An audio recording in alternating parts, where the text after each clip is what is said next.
Back again for another episode of Horse Racing Podcast Antics. Yeah? Yeah. What's that picture you got in the background there? It's Doncaster. Oh. Yeah. I thought it fitting with today's theme, which is, well, part of the theme, which is the St. Ledger. Yep. Yeah? Mm-hmm.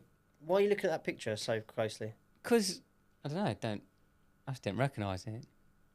You always see Donny from another angle. It's normally like the long straight and from looking back at the stand as opposed to... Well, it's a different angle today. Well, and it's still the same track.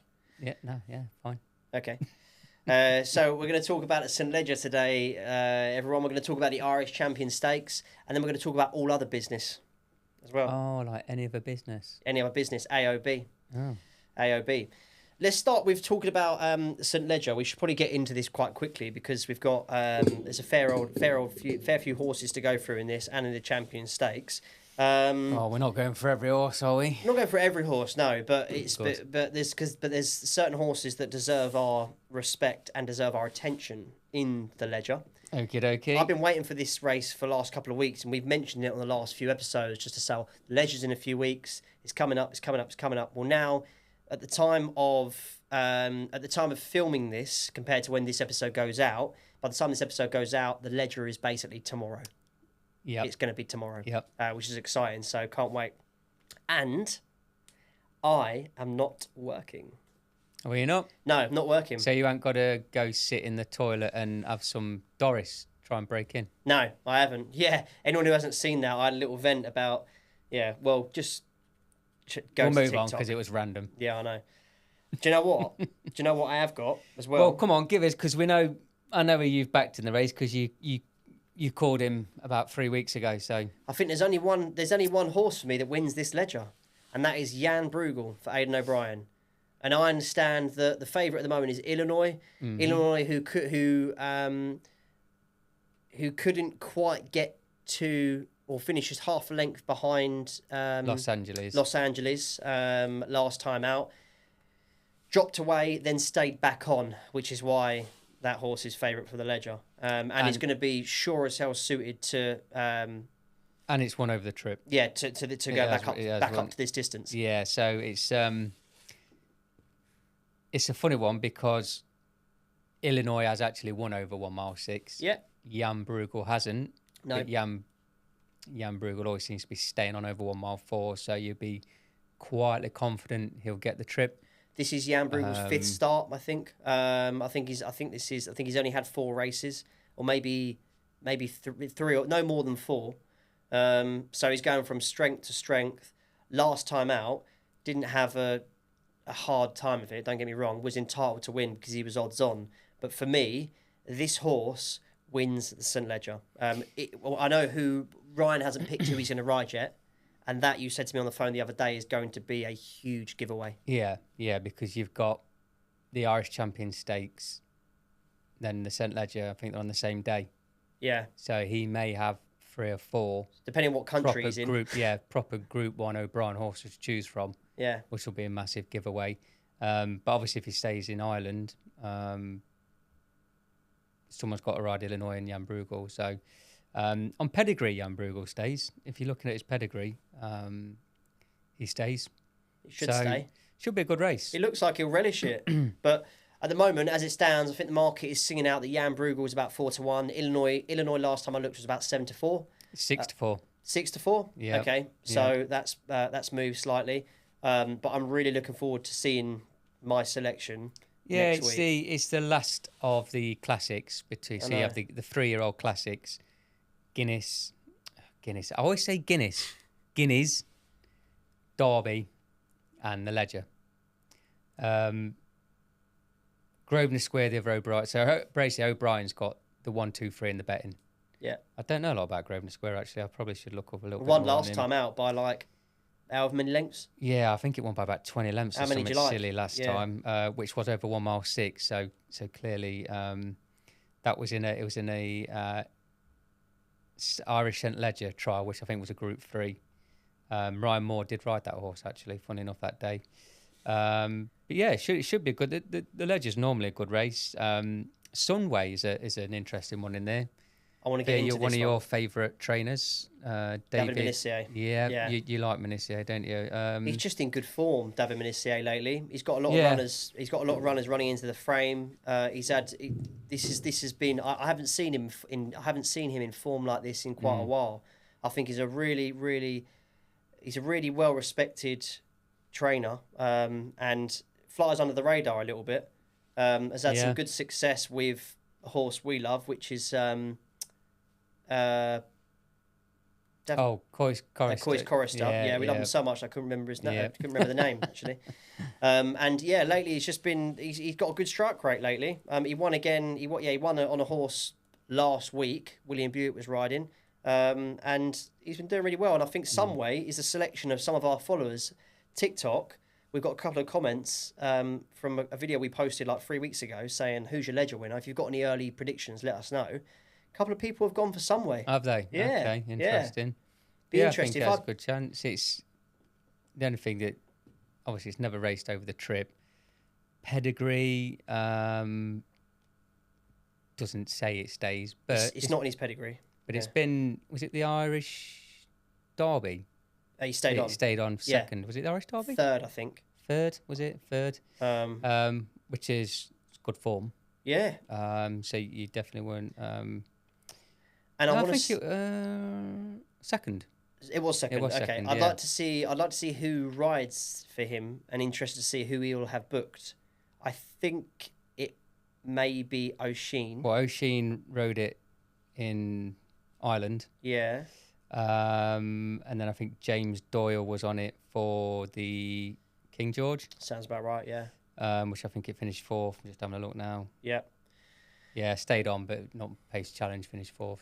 It's giving signs that it wants the bigger trip. So we wait and see, I suppose, don't we? Wait and see, mate. Yeah, I mean, weirdly, I normally, on these staying races, as we've said before, I normally have a strong opinion, but I don't know, I'm a bit open on it this year. But I won't put anyone off any of them, Illinois, Jan Bruegel, Sunway. So you haven't got, if I gave you 20 quid, where does it go? I don't know. Yeah, you do this a lot. No, not really. Okay, if you watch back, I think you do. Right, wait to the jumps.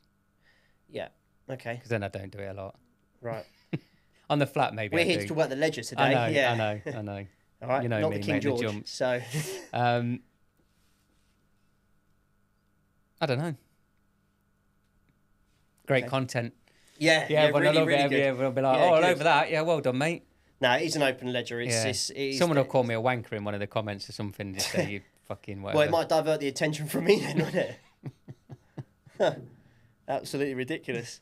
Yeah, it's going to be an open ledger. So we asked on the last episode if you can give us what the predictions were on whether the result of the race of the Sprint Cup last week played to your predictions, and we'd love to know what your ledger predictions are for tomorrow. Mm-hmm. So let us know. Really interested to hear, because it's open. Could someone get a big price shock? Does Illinois win going back up in distance, or obviously does Jan Bruegel prove that this is the trip he's wanted all along? Yeah, I'm. If anything, I'm interested to see the jockey bookings. Yeah, because obviously they've not been declared yet. So I'm really interested to see who's on. We might have it completely wrong. Ryan might choose Grosvenor Square. But I doubt it. Yeah, I wouldn't have thought so. Wouldn't have thought so. And it'll probably be Wayne Lorden or someone that's called over to. Yeah, looking at all the outsiders, mate, I wouldn't. No. Has O'Brien got Pacemaker in there? Bigger price? Oh, yeah. I mean, God, at the moment he's got 1, 2, 3. He'll have double figure horse. He's got 9. 9 in the race at the moment of 15. Wow. Okay. So obviously some will come out, but he'll have a pace setter or two in there. You've got the Irish Ledger is on Sunday. So which obviously we're not going to touch too much on today, but the Irish Ledger is there, and Kyprios is favourite to win that. And is he Kyprios in that? Is Continuous is in there. Giavolotto for Marco Botti is in there as well. I'll have a quick look. So there's quite a few. there's quite a few really good horses that are going to skip the English ledger and go to the Irish ledger. So interesting. I'm just having a little look now. Yeah. Have a look. Yeah. So there's going to be quite a few horses there that will skip the English, go to the Irish, and that for me will be a bit of a giveaway. It's also going to be very dependent on what weather we get as well, because as we start to come out of summer, we're getting a bit more rain here and there. So like horses like Giavolotto, who are pretty versatile. Yeah. Who's priced up at about 5-1 for the Irish ledger at the moment. I can't see any price, mate. So yeah, I'd take your word for that one. And but Kyprios is about 4-5, so to win it. Interesting. So so that's that. There's like 3 Group 1s on Sunday in Ireland. So that's going to be a good day of racing. So yeah, Irish Ledger. Let us know your thoughts. I mean, I might put a poll. A poll out. That's the one. I might put a poll out to see what people are voting for. So do that in a little TikTok video for us. Why not? Yeah, little TikTok. Irish Champion Stakes is also, so you've got I think the Ledgers first, then the Irish Champion Stakes as well, and then soon, 2 weeks later, in 2 weeks we're going to have the English Champion Stakes, and the Irish Arc. And the Arc, yeah. Irish Champion Stakes. Do you want to get us going? Yeah. So I know why you want to get us going with this. Yes. So Economics. I called this horse out 4 or 5 weeks ago. I'd been waiting for it to come back out. It won the Dante at York, decided they didn't want to go for the Derby, give it a break. It went to France, might have been Deauville, correct me if I'm wrong, won well, and they're clearly now sending out for a sort of end of summer, end of sort of season campaign, and he's 6-4 favourite. Is a worthy fight. I don't know if it should be quite 6-4 if the field turns up, because you've got August Rodin 3-1, Los Angeles 5-1, Ghost Writers in there. So you're probably taking a leap of faith at 6-4, but I do like the horse. I really do. I'd like to have seen it around 2-3-1. Does he win the race? He's every chance, but this will be his biggest test to date. He hasn't raced August Rodin. He hasn't raced Los Angeles. So this is his biggest test. Ghost Writer's in there at 10-1. You like Ghost Writer? I do. You've like spoken Ghost about Writer. that horse before. Clive Cox is quite bullish about Ghost Writer after his big run last time at 33-1. Yeah, Luxembourg, Opera Singer. Don't know if Opera Singer will go. If you go through the field, Ambiente Friendly. I had a lot of couple of interesting comments on that one, but I'll talk about that another day because I do have a strong opinion on that. So yeah, if the first sort of 10-12 horse in that betting turn up, is a great race. Again, with August Rodin and Los Angeles, Ryan Moore, again, he's got 2 massive horses in Ireland. He's got 2 massive horses in England at Donny. I know. He's going to have a busy few days. Will be interesting. I like Economics, but like I say, 6-4. Did you watch the race at Deauville when he won? Yes, I did. It took him a while to get going. He did get going. I mean, that was over 1 mile. I think that was 1 mile 2. I think this is 1 mile 2. Yeah. So the trip, I'm not concerned whatsoever about the trip. Ground seemed to, again, I'm not overly concerned about the ground. It's just more coming up against these experienced, better horses, I guess. This is a test of his credentials, isn't it? Absolutely. If he passes this, then you've got to say he could be one hell of a bloody horse. So, and we were talking about this in the car. This isn't confirmed, but from what I see in the Racing Post news, Haggis is lining Economics up for the Champion Stakes double, potentially, which is the Irish and the English Champion Stakes. I'd be surprised. They're only about 2 weeks apart. If he's got to travel over to Ireland, if it's a tough race, will he? I mean, fair play if he does. Depends. He's obviously got. He's young. He's unexposed. I think he's only had 3 or 4 runs. Just 3 runs, I think. But yeah, I do like the horse, but this is by far its toughest. And Haggis is a real fan of this horse. Yeah, and you can't look at Haggis's form last week. Oh, I know. So yeah. Should be a cracker. So, yeah, excited for that. So you've got the Ledger first, then the Irish Champion Stakes, then all the Group 1 action on Sunday. God, we made that video about Ryan Moore filling his pockets. It could be a weekend where he does the same thing. He might give us a smile one day, though, no? The bloke's got no personality whatsoever, unless he's a completely different bloke at home. Might be a right joker. Couldn't he? Yeah, he could be. I bet he plays pranks on his missus all the time. You reckon? No. No, I don't reckon. It's even when I've never ever, and I might have to go back to some of his early rides when he was a lot younger. I've never seen him celebrate crossing the line. Most jockeys will hold their whip in the air and vibrate it. Maybe because he rides so many bloody good horses. Well, he's bored of it, is he? Just, I don't know, maybe he's not got an affiliation or a massive love for a particular horse that when it wins, I don't know, comment. Someone knows Ryan Moore, ask him. Who's his favourite horse? And next time he gives us a celebration. Someone on this channel or someone on our TikTok must know Ryan Moore personally and just give us a little bit of a flavour of what he's like behind the scenes. Because I know that Matt Chapman, every single time he interviews him, tries to get it out of him. Yeah. But someone give us a little bit of flavour about what he's like. Interesting. Amazing jockey though. Oh God, he's such a good jockey. He is. Anyway, let's not cream. I don't know how he came to. I don't actually know how he could, because obviously he's Gary Moore's son. He's from a big racing family though. One of Gary, three. Jamie Moore, Josh Moore is massive racing family. Jamie and Josh were jump jockeys. Mm-hmm.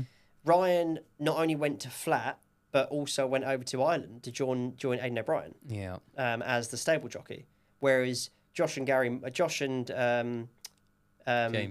Jamie Moore stayed to ride Gary's horses. Yeah. And ride Gary's horses exclusively, which is just it's interesting. Yeah. But yeah, they're all good jockeys actually. Oh, they're brilliant. I'll give them their dues. They're all all good jockeys. Absolutely brilliant. So that'd be really good, and then catch up with Sunday's action, and then before we know it, the Arc then it will be Ascot for the English Champion Stakes, and then it will be the Arc. Yeah, the Arc's it's always the first Sunday in October, isn't it? Yeah, so I think it might be there might be the Saturday, Sunday. I'd have to check the dates. So we will be doing a video building up to the Arc, to talk about selections there. If there's any early predictions. Oh no, it might be a week after actually. It might be a week after the St. Ledger. Okay. So it might be a week or two before the Arc. Okay, fine. But I'd look at the dates. Okay, fine. So if there's any early predictions there, then bring it forward and leave us comments and whatnot. I've got a couple of horses I'm keeping an eye on, but again, it's a bit like up and coming races, really. Declarations and stuff, you just don't know, do you? No, you haven't got. So you have no idea. And then the jumps will be here. Then it will be back off to Cheltenham for the opener. Yep. Looking forward to jump season? Yeah. It's my go-to, isn't it? What's the one race out of jump season that you look forward to? Just pick one race. Ooh. I suppose you could pick don't pick a meeting because that's obvious, but just one race. On the jumps that you're excited to see every year. I do like the Stayers Hurdle at Cheltenham. I think it's because I generally have the winner and it's generally a big price. But no, I do like it because it's always ultra competitive.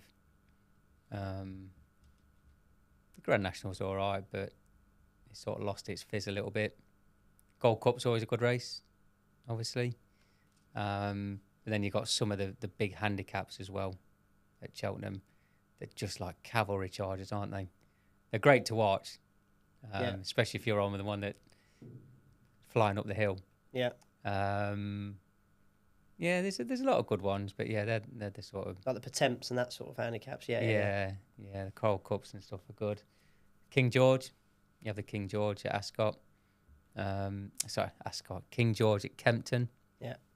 Normally a good race. I said pick one. Oh, sorry. It's a Stayers Hurdle. We'll move on then.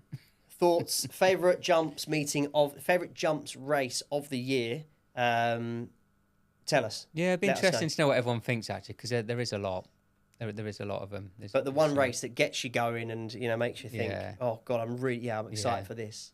Did I ever tell you my story about when I was in the stands at Cheltenham when Corto Star regained his crown in the Gold Cup? No. This is brilliant. So, if you don't know Corto Star, go and look him up.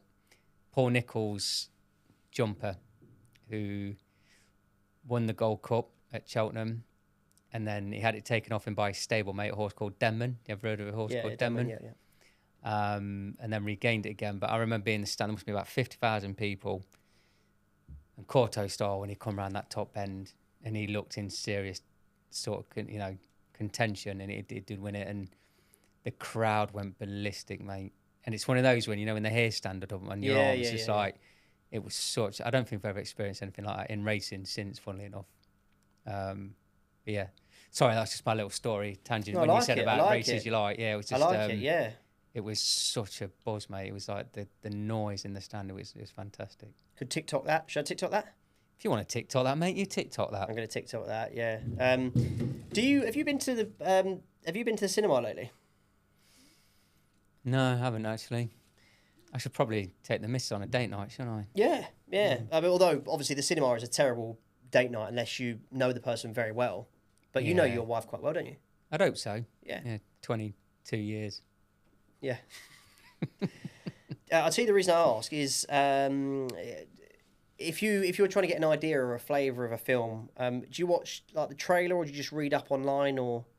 No, you got to watch the trailer, haven't you? Go watch the trailer. Okay. When was the last time you watched a trailer for a film? Probably recently. Okay. Is there a new horse racing film coming out? Something that It's I don't nothing know to do with about? horse racing. I just wanted to ask because lately, I'll tell you what, something I've found. Movie trailers now are about 2.5 minutes long, and they completely destroy the film. They show you the film, don't they? They show you the whole movie. Yeah. And that runs for movies, it runs for series. Yeah. The whole lot. Yeah. And it's just, I remember trailers when they were about 45 seconds long, and it gave you just, it just put the tip in. Little taster. Tiny taster. Yeah. It really left you wanting more. Right. And nowadays, you watch 2.5 minutes and you're like, well, I've had to stop trailers before. Yeah. If I like half of it, I just stop there, I'll just watch it. So... Right. Well, was that the context? That was it. Yeah. That's what I wanted to... I just wanted to get your thoughts on that. Yeah. Oh, no. Yeah. Okay. Fair enough. Yeah.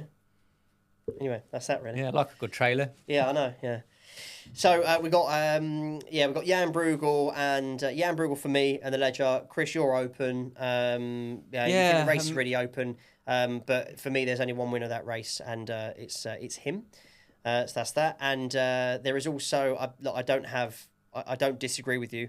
For a horse to be 6-4 in the Irish Champion Stakes, for an English horse to go over there and be that, he's got to be something special. So, and this will be a test of his credentials. Yeah, but massively. Hope he is. I'd love to see him win it. I'll place my trust in his hooves, and it could be. I'll be placing that as a double, I think. Ooh. Yeah. Okay, interesting. So I'm going to run a double with those two. Yeah. And see how we get on. But furthermore, excited to see what happens. Yeah. So there we go. Cool. Anyway, right, we'll wrap it up there, and we'll get this out before the weekend so that everyone can watch it. And onwards and upwards to episode 12 next time. Is that where we're at? Yes. Cool. Good. Good. Right. Take care, everyone.